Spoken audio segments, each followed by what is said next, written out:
Welcome back to the Geometric View, episode 68, season 6.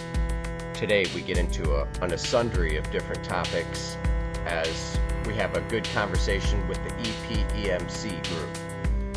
Thank you for being here, and please enjoy the show.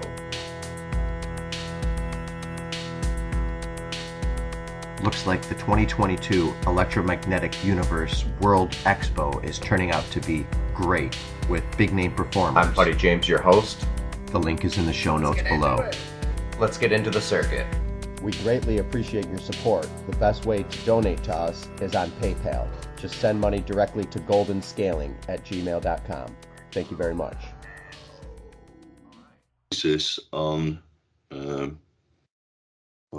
It's a geometer, and his name was in my head a fucking second ago, and it's gone out of it now. John D. Yeah. No, he did his doctor's thesis on Euclid. That's it. And then his next 20 years was a geometrical tale, and so I've been trying to put this geometry of shape into some kind of understanding, alchemical understanding, and I'm getting somewhere with it at semiotics. So I mean, it's interesting, but the other thing is this guy, motherfucker. He's uncored a load of code again in Shakespeare's sonnets, and it's just really exciting stuff. There's trigonometry going on in places that, wow, it's quite interesting stuff. So there'll be there's a few things to talk about on that if I can put them into some kind of context and connect them. You know, it's like at the end of it, well, so what? And the so what is it's an idea that he was trying to express, which was going to unlock the secret of the universe, his alchemy. You know, a little bit similar to the geometry that Buddy's working with. So we've got to find out why that shape, that semiotic shape, is a symbol. What connection that has with reality? Does reality make the symbol, or does the symbol create the reality? Anyway, this is stuff that he was working on. I'd like to say the field creates the form. The electrical field creates the electrical form, and they're connected umbilically, invisibly through energies which are similar to Birkeland currents. Yeah. I mean, I would say that, but at the time, you see, in the 1600, and previous to that, the alchemists were trying to take the form away from the material and just leave the mass, leave the body, the mass. They were trying to actually take the form away and be able to inject a new form into the mass. This is what they were trying to do with the transmutation. It's an interesting concept, and I wonder if there's any sort of parallel in sort of fusion physics. Of course, this ultimate thing of creating gold, you know, that was the big money spinner. But in the meantime, they were doing all sorts of chemical experiments. Creating all sorts of poisons and elixirs and all sorts of plant feed and plant food and stuff for lumbago, you know, the whole lot of it. But very interestingly as well, they used astrology intensively. What's the shape that he was making that you were talking about? Was it like similar to lambda? Was it figure 8? Well, it's the shape of my, what is it? My logo that you can see on the screen, maybe. Can you see it? Where you've got an head on your screen, I've got a funny kind of like insect thing. Yeah, it looks like a bird or an eagle. Yeah, that's the Monas hieroglyphica. And different combinations of that shape are meant to express an awful lot of things. I'm yet to find out many of what they are, but it's I'm finding it very interesting. I'll be right back, guys. I gotta take a call from my landscape. Okay. That's all right. All right. Well, Nick, when you go back through that, and it seems the geometry is going to come back, and basically the mathematicians have took over, say, for the last 80 years. And it's going to be a time where we've got to think, hang on, is it like the mathematician, or is it the combination of the geometric shapes that make it all happen and work? Well, I mean, I think the geometries form the maths. I mean, similar to Plato. Oh, excuse me, phone number. I'll be back in a minute. Back. Right. I don't know. There you go, Ramon. Everybody's talking on the phone, mate. Yeah, apparently. Yeah, but that's an interesting concept. Does the geometry form the maths, or the maths, like they've tried doing for the last 80, 90 years, form the geometry? Okay, so I just figured out a way in my head, somewhat, how to figure out if creatures are indeed a byproduct of stacking Birkeland current energies that build up the scaffolding of the creature, the field creating the form. If we were to be able to stop just one of these currents or circuits, it would affect all of them one way or another. But you could erase a species. You could make a whole entire species go extinct. Yep. Because I think how nature does it. Because as George Carlin says, no matter what we do, 23 species go extinct every day. And that's a horrible quote from George Carlin, because I'd say there's way more than that.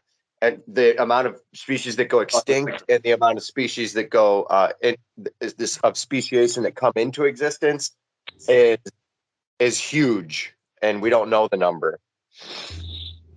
That's right, buddy. You have extinctions and you have creations. It's not just an event. We keep talking about it. Sure, we know this, and it takes a lot faster for generations of entire species to become the next species than we think. Like, it could be 24 hours in the insect phylum. It could be as little as 3 or 4 weeks in the bird kingdom, from one bird to become a completely different bird species. We've seen this already. Biology is showing us this. It's not the millions of years that it takes. It's probably more like a frequency thing where the more obviously we talked about this in the electric view a lot, but the electrohydromycelial network, electricity connected to water, connected to mycelium, and there is all that. But we have this problem, for example, like in the areas where the sharks have been exterminated, they've got giant squid problems that are pulling sailors out of the boats and scoffing them now, haven't we? So we've got these squid populations that are taking over certain areas of the sea and wiping everything else out in there. This is unheard of. You know, the man-eaters as well, and it's unheard of. So we do have these changes going on. But it's simply meddling with these ecosystems, and like you said, cutting out the prime carnivore. Anything can happen next. Anything can happen in that system, and it's being done everywhere. The habitats are being absolutely destroyed very fast. And, so, buddy, like what you're talking about too, buddy, is you're back further than DNA. You know, like we think we've achieved a lot with our DNA ability to interfere with DNA, but what you're speaking about would probably possibly go back even beyond. So what creates the DNA? Yeah, it's before everything is geometry. Plato said this in different words. I discovered this as I was working on this geometry, and I have it in a video about prebiotic geometry being the abiogenesis. And prebiotic geometry is pre-life, pre-existing geometries that build the scaffolding for life to come into existence through sound, through sonobiology, through the tubes, the plasma tubes that I exposed on the Thunderbolts project in the latest video. These harmonies build and pull up. They literally pull up sound. Sonotropism. They through sound they pull up living things like conifers. Conifers are the only thing that can survive on mountains, and one of the only things that can survive on mountains. And that scaffolding and geometry of the design that's in the pine cone, that's in the pineal gland, that's in the center of the artichoke heart, that's at the pineapple. This geometry is fundamental to how light moves, how light folds up inside of an individual wavelet, and how it can go through walls, how particles and light can go through walls. That's a geometry. There has to be a breakdown of that. Also, if there's hypothesized that when matter gets pulled into a Z-pinch, that the more matter that gets pulled into there, it doesn't grow in 3 dimensions. It only grows in 2 dimensions. The Schwarzschild radius, the bubble that grows larger and larger, that has the membrane of all the information. There's a geometry to that too, and I believe I found the wave collapse, and where the wave collapses, and the only geometry that would allow it to collapse and become infinite possibilities. That's the idea of superposition is for us to try to understand the idea of initial causation. Initial causation is everything that I do has a consequence after that, and we're a product of everything that's been happening. That everything else has been happening because of that, right? But one of the only ways that you can understand this or wrap your mind around it is to invent an idea like quantum superposition that allows the particle to be in a potentiality of a lot of different states, but none of them. Which also helps you understand that nothing is touching. Nothing is ever touching. We know that. So it's like this holographic membrane, and there's a geometry to all this. There's cobordisms, which are just tube toruses and donuts that have been morphed into different shapes. That I study holes and what lives in the holes, and that's what the Dougherty set is. It's the geometry of what the wormhole is composed of, not necessarily what's down the wormhole, but what the wormhole is composed of itself, that helps build and regenerate the whole system and the scaffolding for these ideas in space and in ether. We already know that these energies are coming at the sun. Every time we can't call all of them Birkeland currents. That's why there's already scientific names for a bunch of the other ones.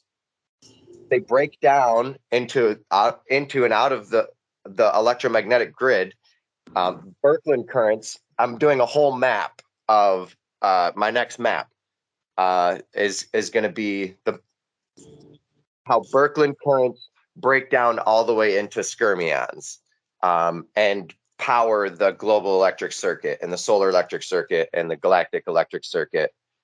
It's the same thing, but it breaks down into different geometries. But life is the consequence of life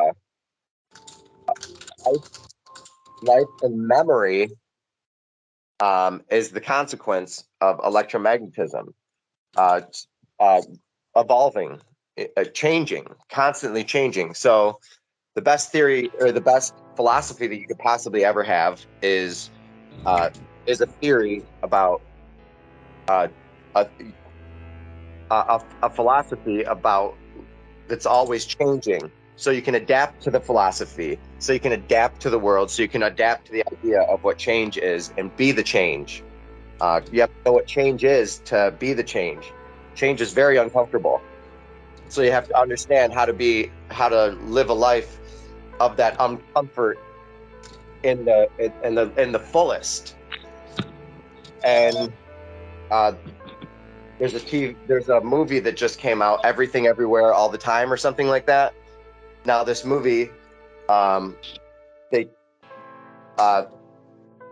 everything's happening all at the same time. I still haven't finished watching the movie, but it was good when I started watching it.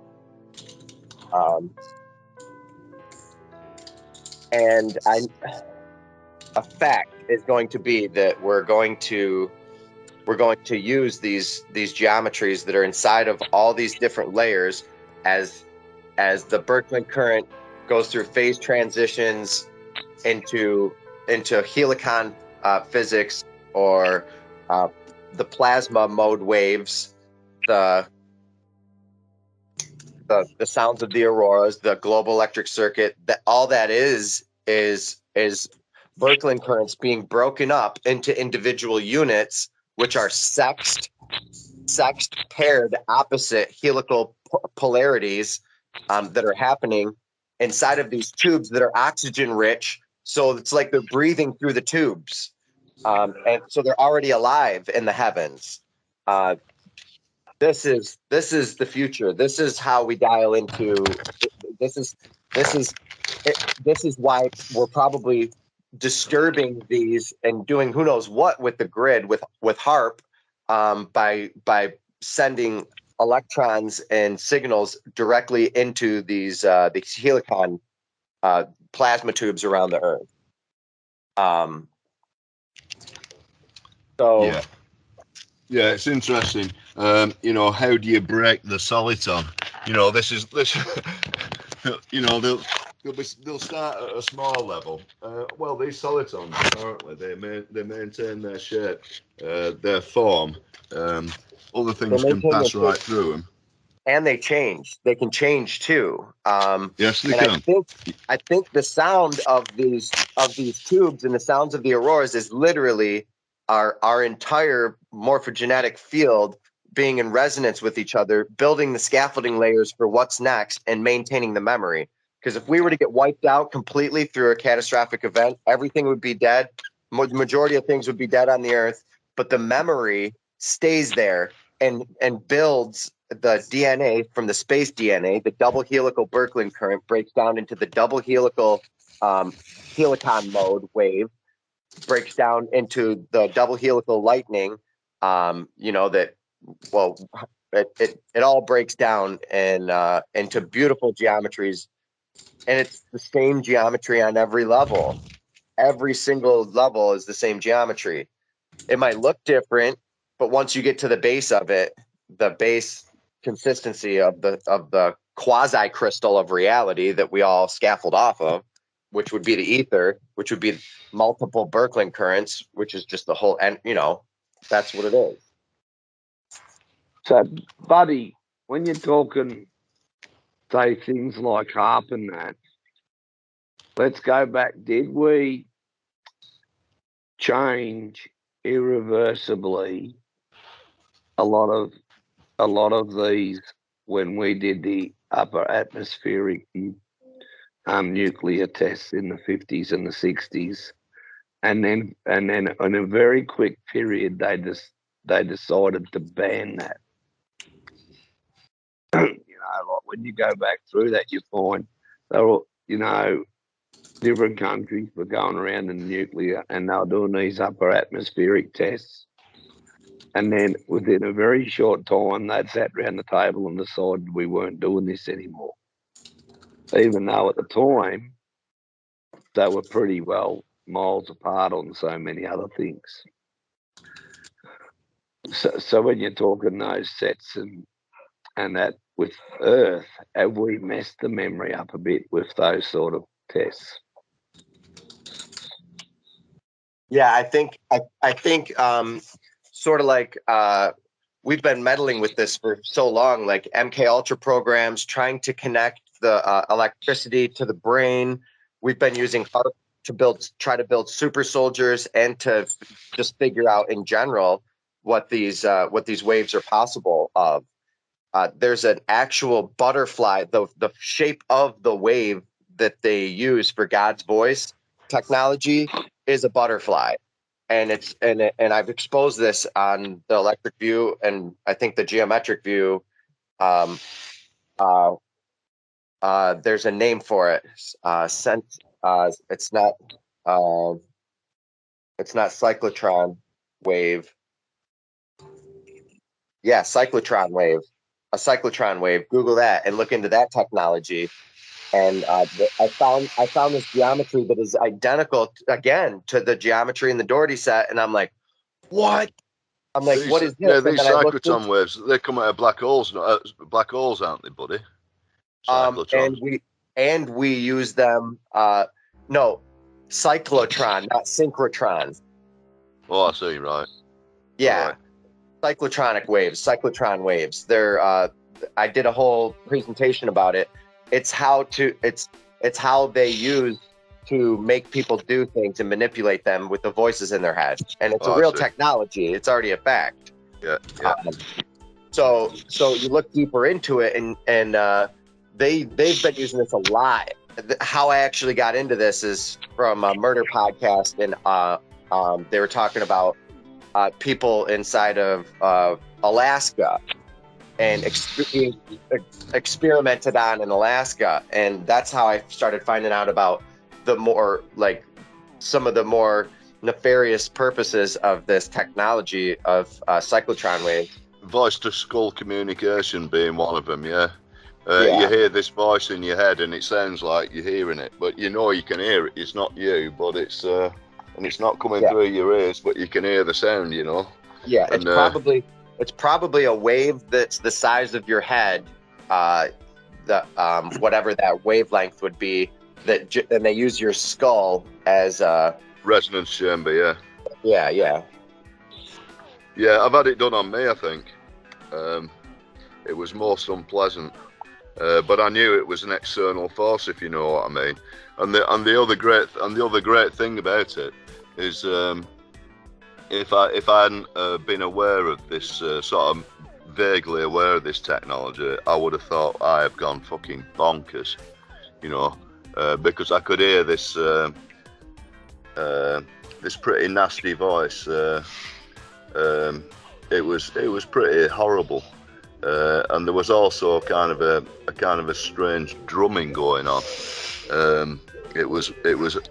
It only lasted for a couple of seconds and it nearly made me fall over. It was fucking horrible. But then about 2 weeks later, about a week later, I did go over. And that's when my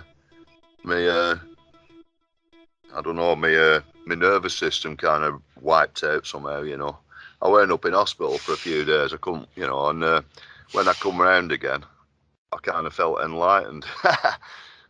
But it started off where I was in the back garden doing some work, and all of a sudden I had this killer packy or fly a swastika, and this was a voice that came into my head saying killer packy, fly a swastika. Now that isn't any kind of language I'd use or any kind of thought I'd use, you know. So I knew it was something totally foreign happening to me. And it turns out there was a guy up the road experimenting with various types of high frequency noise for burglar alarms to make an unbearable sound when you're getting burgled. So I think he was experimenting with all this technology and chose me as his victim one day. It's quite easy to do. It's quite easy to put it together. Voice to skull technology. might be quite interesting to try it on some of these people sometime. I don't know. But I'm sure it's being used big style anyway. So this gets into the idea of opening up of the wormhole or the portal that is in Stranger Things. In Stranger Things, they're romanticizing the idea of opening up a portal and having a demon come and affect people, and working directly with the dark, not the light. Yeah. You know why? Because we already have the capability and capacity to work directly with God. God will work with you, not for you. Well, I mean, John do believe that I think the demons and the angels have already been identified. You know, and some of the demons were sort of more conceptual, like temperance might be one of your demons. You know, that so actual concepts would take on an egregore, a personality, a character. And it was a matter of utilising these, calling these egregores when you needed them, when the pendulum is correct for your bit of the swing, and getting on board and jumping off at the end of the swing when you don't want to go back the other way. And this was part of the. Sounds like the Heaven's Gate cult. Hop on the asteroid as it's coming by. The only way to get on is to commit suicide. Well, certainly hop on the egregore, which is like a massive pendulum. It's an idea. It's a thought. It's like hopping on the Hillary Clinton egregore for 3 years and then diving off at the end just in time to hop on the Trump one, you know. And then when that's finished, hop on the Biden one quick, and then you're really laughing, you know. You know, and although you've got to change your change your mind, you're always in front. You're always in front of the main inertia, you know. And so they were. So Dee and Kelly were trying to, amongst other things, they were trying to use these known concepts in a kind of a human, more animalistic kind of way. That these concepts did actually have some kind of life force in them. So it's all still very very fascinating, and it's all pretty was explained in terms of geometry because it's the only way we can visualize things. Opening up and summoning a demon in a portal is the MK Ultra, is part of the MK Ultra deal. It's what I'm getting at is this is the technology that they've already been using that they haven't introduced to us yet. Yeah, but it has been introduced, and it's I'm already. sure the Chinese are using it. Yeah, it already has been introduced. It already has been named. We already know what it is. Let's talk about the geometry of it, and let's talk about how to use it for the good instead of trying to open up black holes at CERN using particle colliders. Which the only reason they started building particle colliders is because Walter Russell was right. Walter Russell is right, and Walter Russell told us that that the only way to get to the center of anything is through the wave, is through understanding the wave, and it's a gyroscopic principle, and the only way to understand the universe is to get into the wave. The secret of the universe is in the wave, and I really think as well, buddy, that the electric universe really needs to have a look at these gyroscopic principles. I will. I'm going to have them do it. I'm going to lead the. I'm looking at it as well, big style, buddy. This is one area that I'm looking at, big style as well. So I mean, these are things where we can make headway. You know, we've got to. I suppose it takes more maths and more experimentation just to illustrate the ideas. You know, it's a matter of illustrating the ideas and then let the scientists pick up on our ideas. We're tuning in into stuff that is being recognised as being the most plausible explanations for the stuff we see around us. Except we don't get any mainstream respect because we aren't academics and we can't mathematicians and we can't prove our arguments. Now this is where we've got to improve. We've really got to improve. Sorry? We're getting respect. We're starting to get the respect that we deserve. Sorry, I just transitioned onto headphones. There was a bit of a delay and interruption. Yeah. Well, it's happening, but of course mainstream aren't giving any credit our way, or to the, you know, to the way of the Thunderbolts or the Electric Universe. They are still they don't like how we take the piss out of them all the time. They're really annoyed about that when they think we ought to respect them, and they will feed us the information in due process, because obviously they know it, being experts. No, so we have to keep pushing along, and the more we can illustrate, the more better minds we'll get with us, you know, onto these problems. This is a quote out of Walter Russell's book, A New Universe. What's the name? A New Concept of the Universe. 101 is the number of this. The one supreme outstanding characteristic of this electric universe of two-way balanced effects of motion is the cyclic unfolding of matured body forms to manifest mind idea, and their refolding into source of all ideas. Bodies of matured forms are unfolded by a series of 4 efforts in positive negative pairs. Likewise, they are refolded by a reverse series of 4 efforts in similarly mated pairs. Well, like this.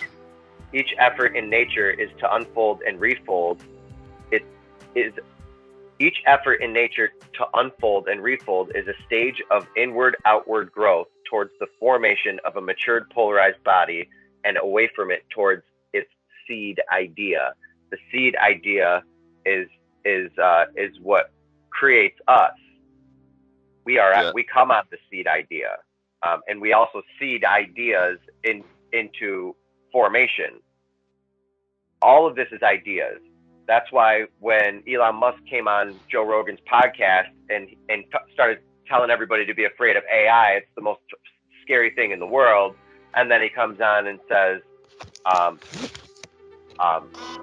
I had a change of thought. He came on and wanted us to be afraid of AI, and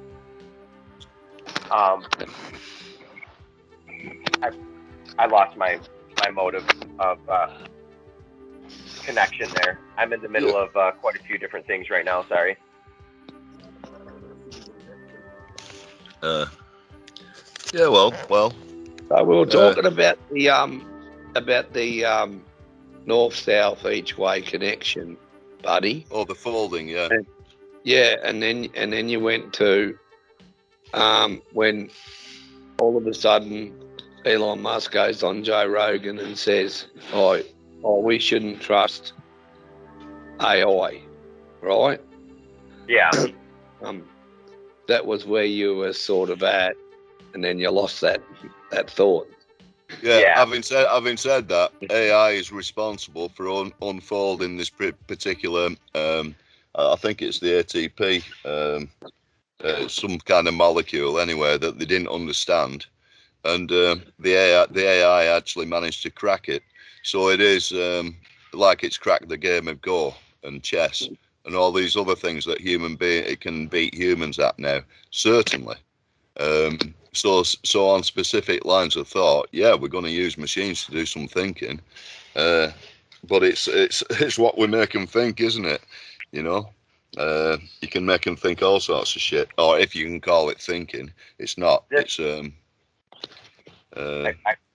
sorry, I interrupted. No, it's all right. It's just some calculations. It's just algorithms. It's just if this, do that. With that, with the information that's coming from this neural network, and of course the neural network is nothing. I mean, you can get them you can get them free off the web now. You can implement, millions of hours of neural network work for free. So you can build any one you want. It's the data. It's the data that is the key. The clean data that now if you can get a lot of that, then you really can make some headway. So we need ways of collecting data on these phenomena that we can put into it and that we can analyze. We've got to do that, and then people like Michael Claridge will, there's something for them to go on then. We've got to express why this chirality happens. This sort of why this is the perfect. It's the boundary between profit and non-profit. It's the boundary of perfect growth, or not growing or growing. It's that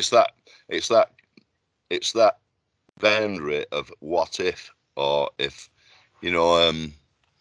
it's like that meniscus, that little scum that we live on the surface of the earth. That is where all the life seems to be contained, just on that bloody 1/1,000,000th of a percent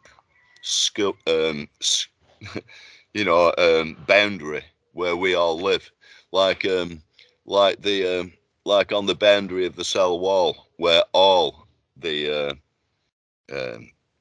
cell's interaction is actually not in the nucleus. It's actually in the on the surface of the cell. That's where all the so-called thinking, inverted commas, takes place. All the decisions are made there, and we are doing that for the Earth, basically. I think that is our role for the Earth, to be part of its nervous system. 100%, 100%. And so we've got to express that as well, and that's just the practicality of our existence. So there are lots of great ideas to go with that are, but we've really got, like Ramon says, just get data. We've got to find a way of getting data, relevant data that can back up this what we're saying. I was thinking, I was thinking of very closely watching the planets and satellites, which I can still do on this Jupiter notebooks. I've got a few computer projects to bloody do, but just things like this, collecting the data and be able to look at it independently, or put it into a machine that will do it for you, and that's what I really want to do. So then we've got original things to say using our own data. Then it's not speculation anymore. Well, scientists work together a lot and to pool data from many fields, but I think a good way of moving forward to prove sonobiology, which is the fundamentals of so many religions in the world, is that God spoke the universe into existence.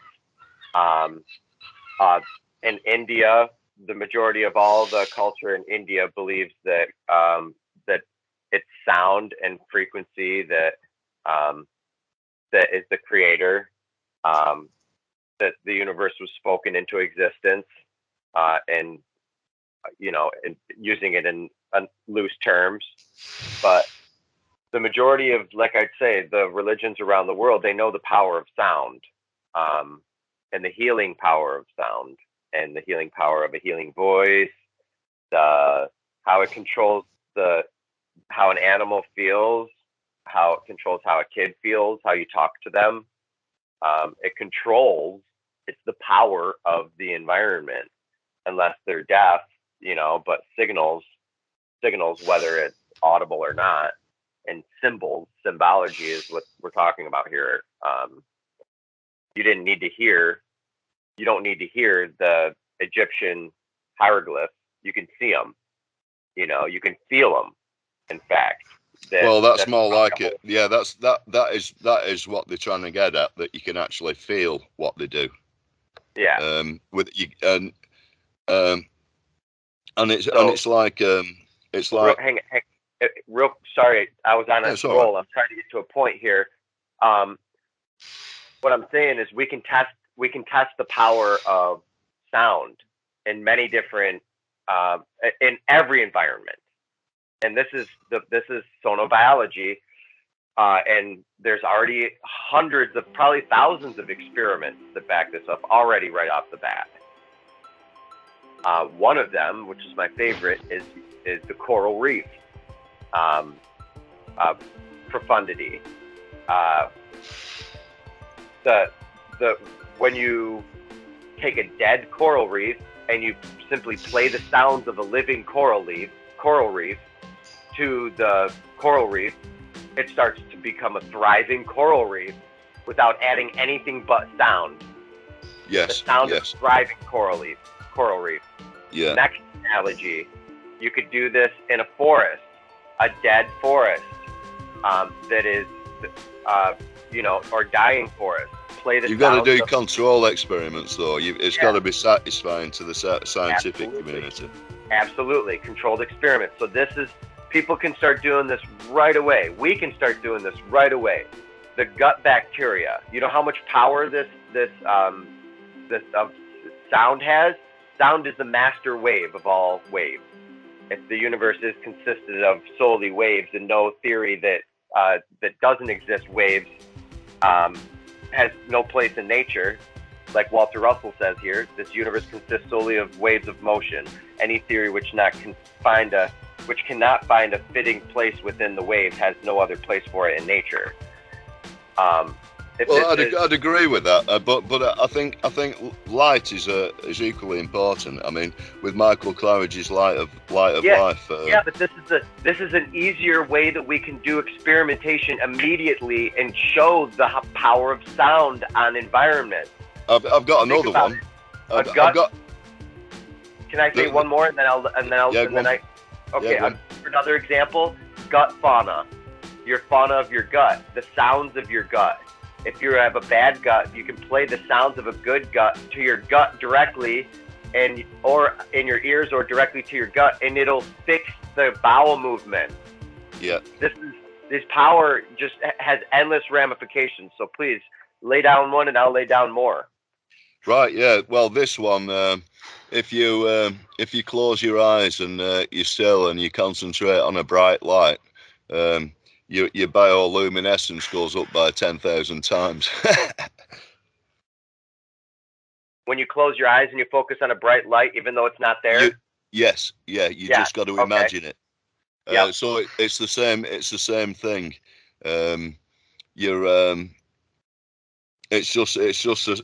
I mean, maybe you could even get to imagine the sound yourself without actually hearing that sound played. And that would cure your gut problem. Yep. What about that? Yep, that and building cathedrals, building light cathedrals in your mind, and the scaffolding of them, and towers as you're laying in a field or sitting in a field. This power that you have of imagination is amazing. It is. Even Einstein said that imagination is more powerful than knowledge. It is, because if you can imagine something, then you can build it, can't you? Boom, boom.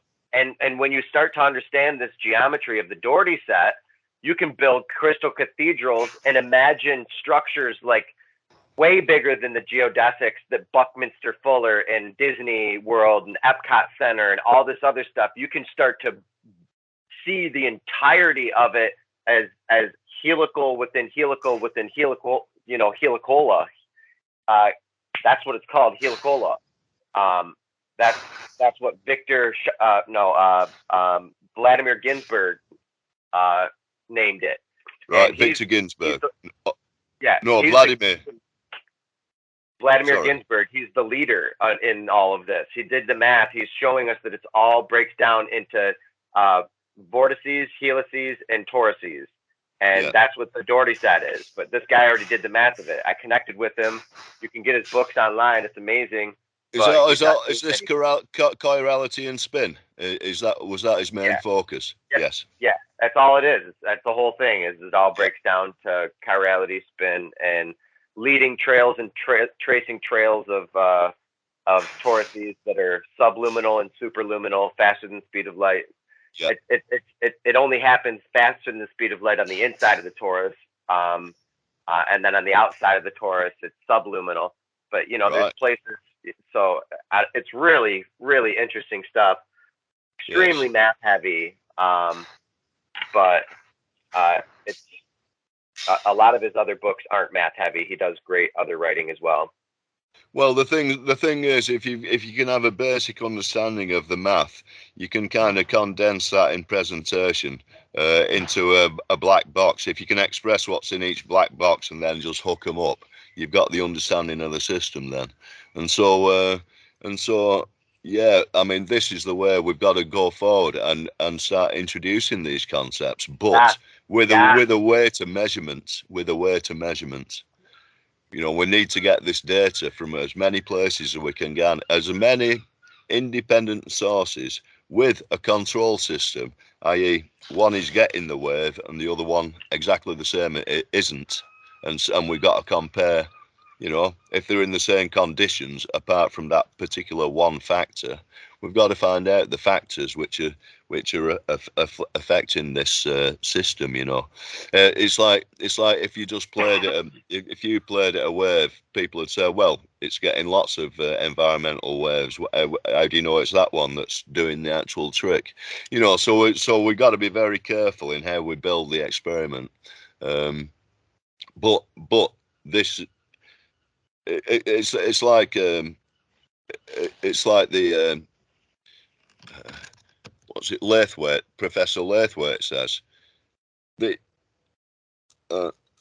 these experiments, they're only an analog of the real system, but the analogs are believable. So we've got to make analog systems that express this underlying principle you're talking about, which is this geometry.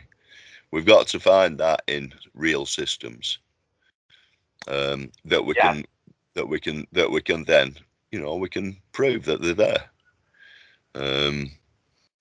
I think we all know the importance of it, but I think Claridge's problem is all right. So a plasma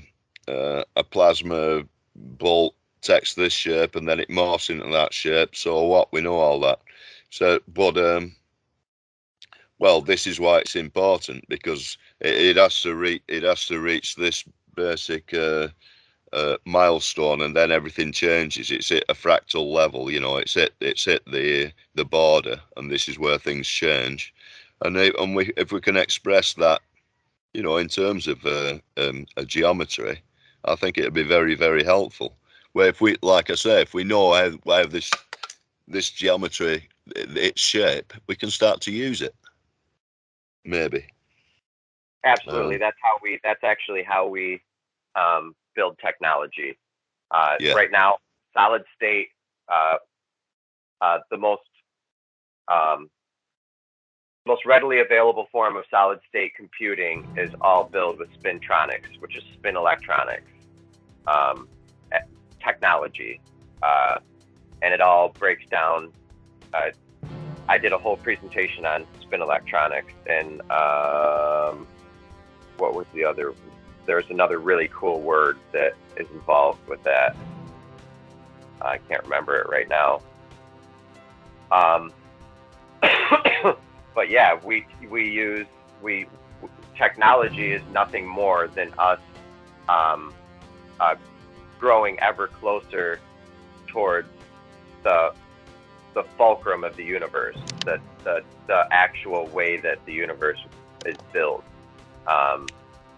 The flywheel, the pinwheel, the spin wheel of nature. Which brings me to another point. I got a quote that I was looking for here earlier out of the same book here, A New Concept of the Universe by Walter Russell. And this is why we're building, this is actually a point to wrap up my other points earlier. This is why we're building, and we built these large hadron colliders because of comments like this from Walter Russell. Transmutation will be impossible until science realizes that atomic structure is gyroscopically controlled. When you look at my this, he wrote this before 1963. He wrote this on his deathbed. This was his book that he was writing. He was rewriting the Universal One book, and this. I'll get all his books at some point. I will read all his work at some point. Yeah, he's a very he's a genius. He connected. So when you take this, I'm going to take Walter Russell's writing and use the charts that I do to describe his work, and people might get it better than the charts that he drew, because his are hard to understand sometimes. A lot of his drawings are hard to understand, but it breaks down. Easier. Do them side by side. Do a presentation side by side. Yes, no. Yes. Yeah. Thank you. That's what I need to do. Like, basically, this is what I need to do. I need to do a whole series of the Dougherty set and Walter Russell. That's one whole series. The Dougherty set and Victor Schauberger. That's another whole series. The Dougherty set and Buckminster Fuller. That's a whole other series. The Dougherty set, and just, but, use their names first and then compared to the Dougherty set or whatever after. But yeah. Totally. I think that'd make a great series, and it'd illustrate your point that it keeps showing up in all these different artists and thinkers' work. Scientists, all of their minds. Everybody's thinking about this shit. This is why fractals came out. This is why which fractals are only the study of roughness. What is roughness?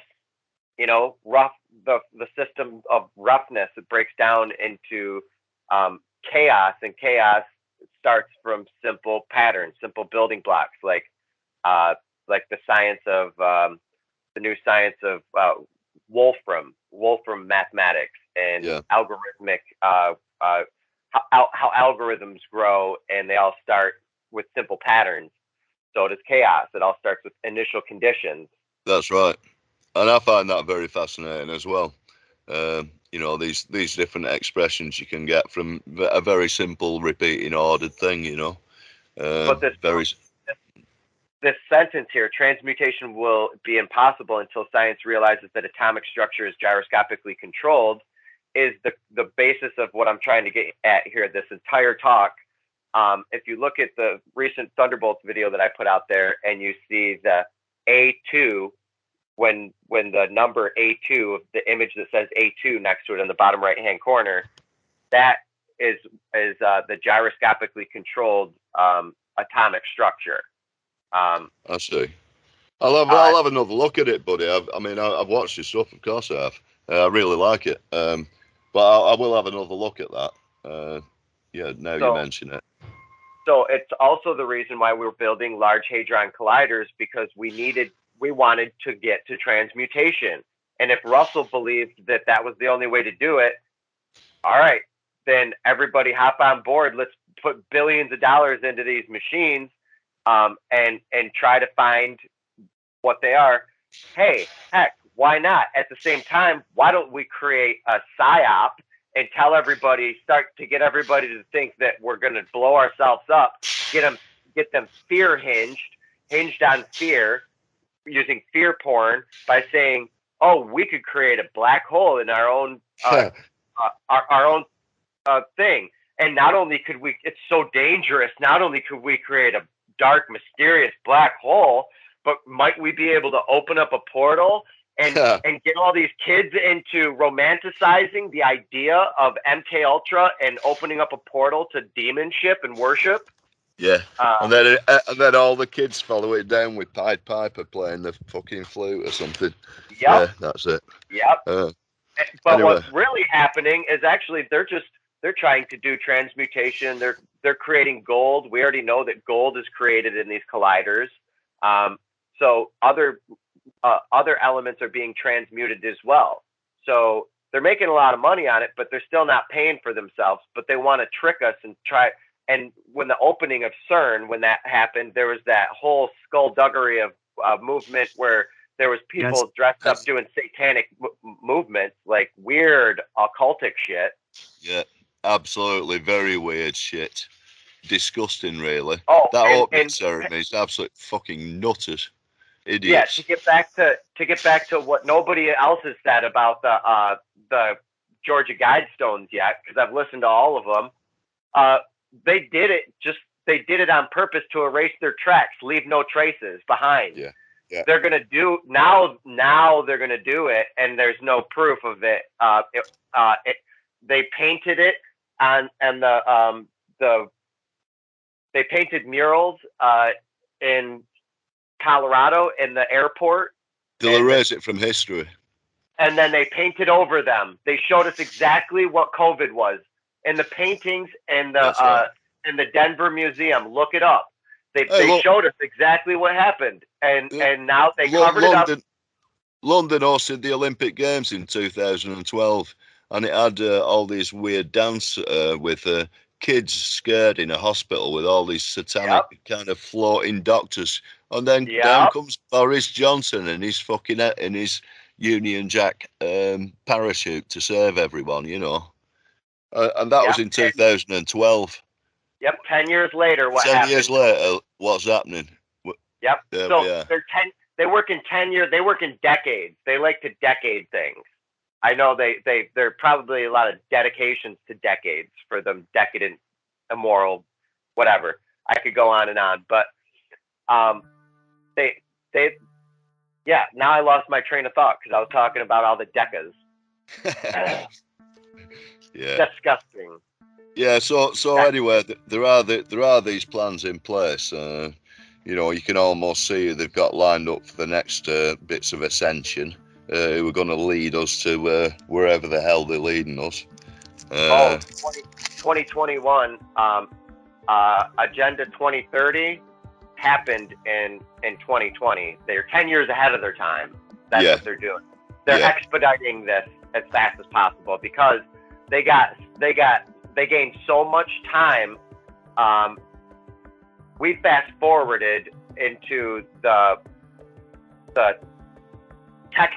technology becoming an organism.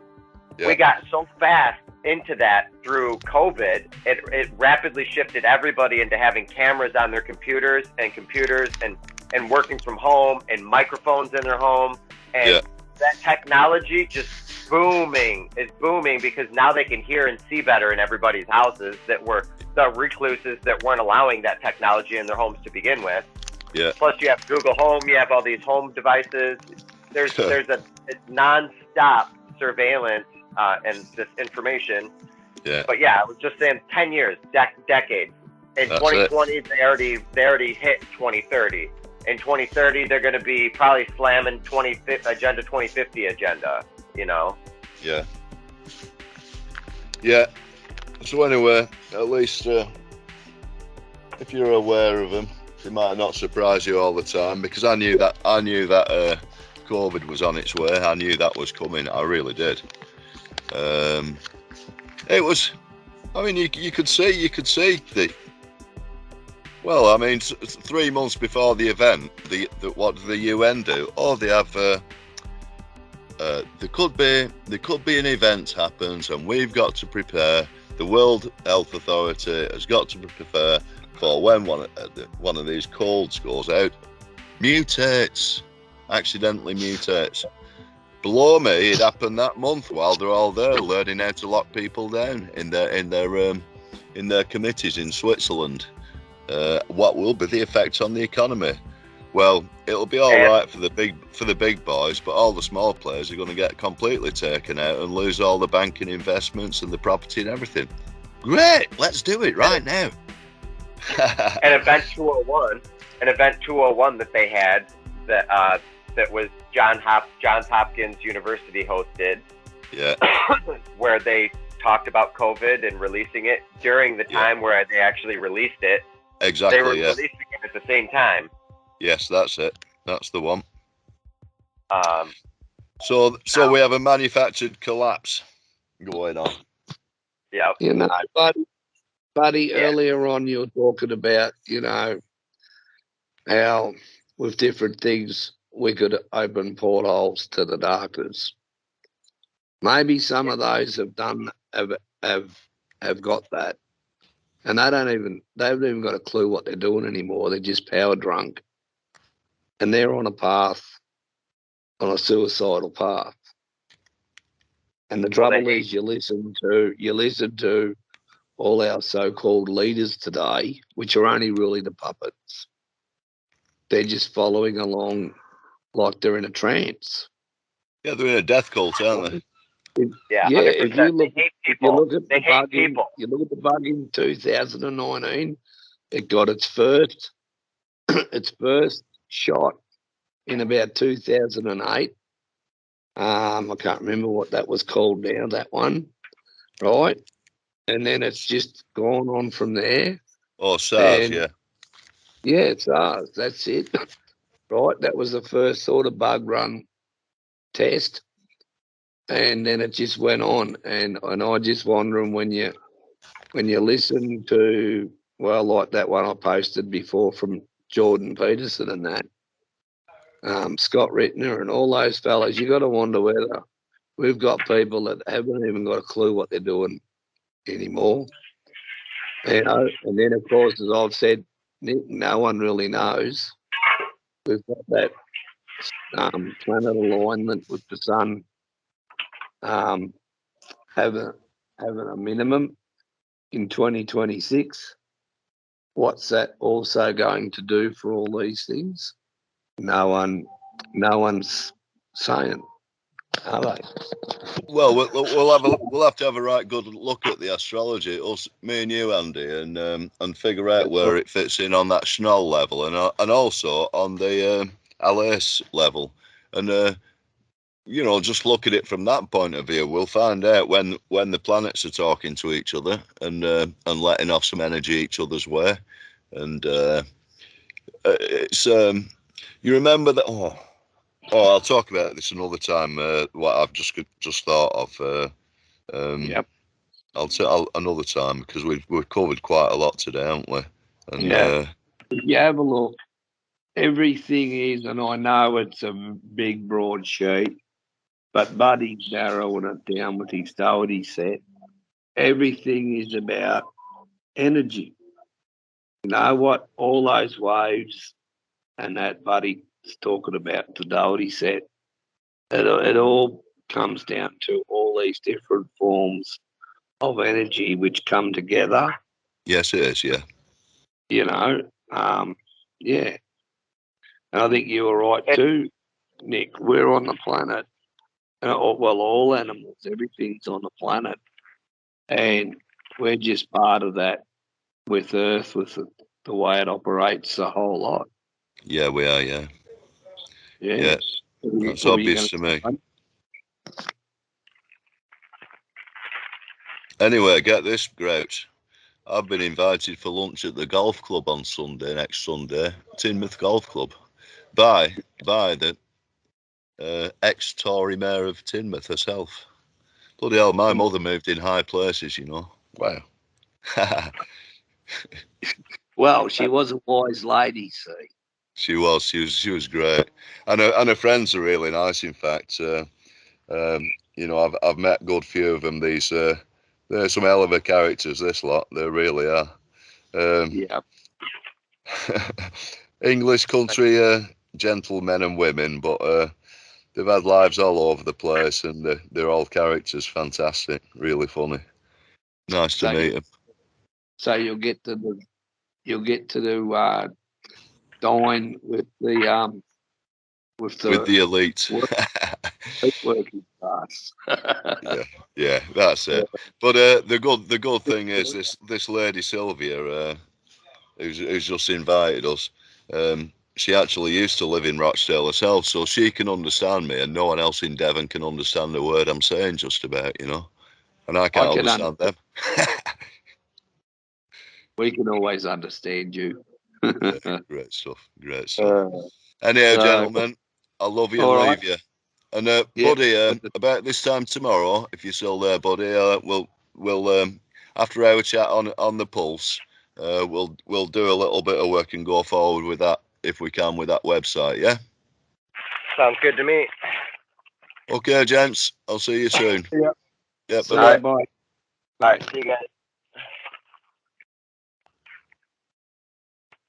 You still there, Andy?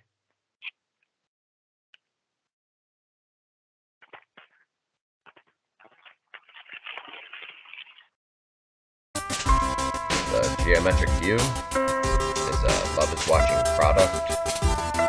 Love is watching being. Thank you for doing that.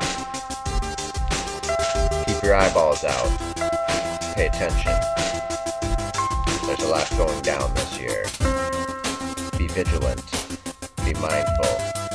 Be insightful. Be loving. Thank you for being here. Thank you for being kind. Share the love. Spread the love. Become the love. Amen.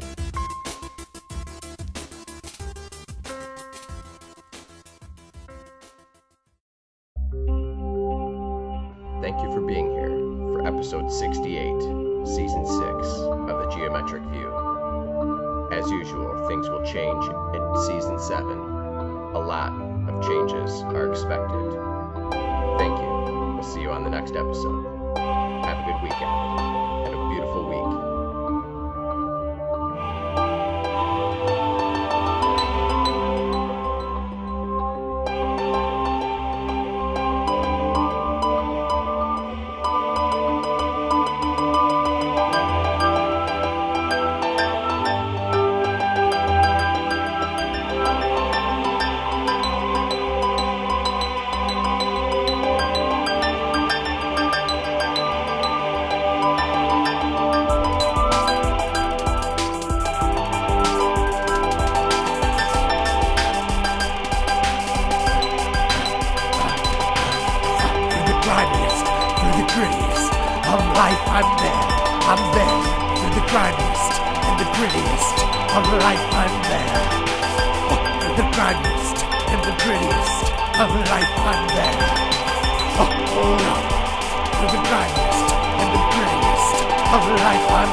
Life is eternal, hope and thirsty.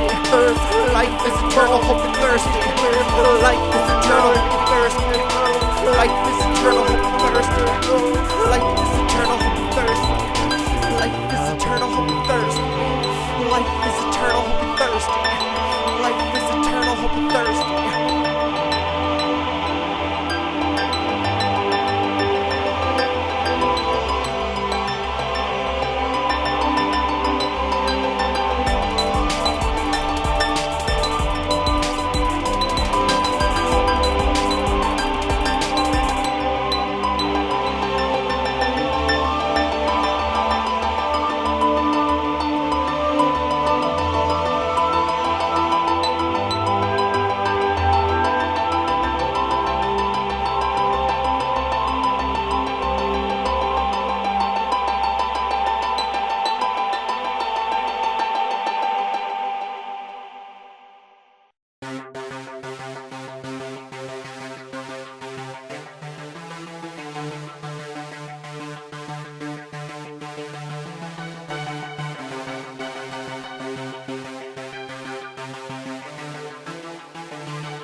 Eyes all over the wall, eyes all over your body. Can I just see straight through with transparent golden scaling? The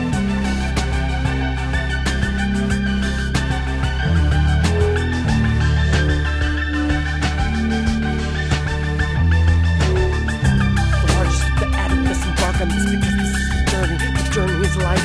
Take hold. Here we go. 3, 2, 1.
Join us in the fight for Christ, in the fight to save lives. Surprise, submersible, so fast, the first, the last of baptism, need to say more.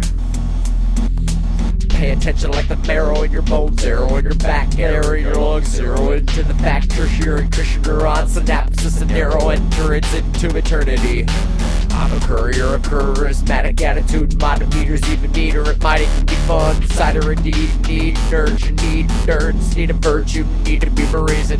Feasibility to be a reason to be clean and sober. Keys, open doors, signs of directions. Be the carrier of candlesticks, the man who brought you change. Every second you ride, until in your ribbon you pivot. Potential you could be cat, could be cold, could be copycat, could be copy corpse, could be Schrodinger's best. Could be microacromatic, normal, open-minded, itsy-bitsy, freaking huge. A universal supermassive aspect of attached awareness. Aware of this all? Collaborative consumption. Are you aware of this all? Collaborative consumption. The new thing consumption. Collaborative consumption. Consumption. Get up now! Out of the boat! Drop! Where did this up? We don't got about a girl. But about a not about a goddess spirit. Get up, what's up? Get out, chapter.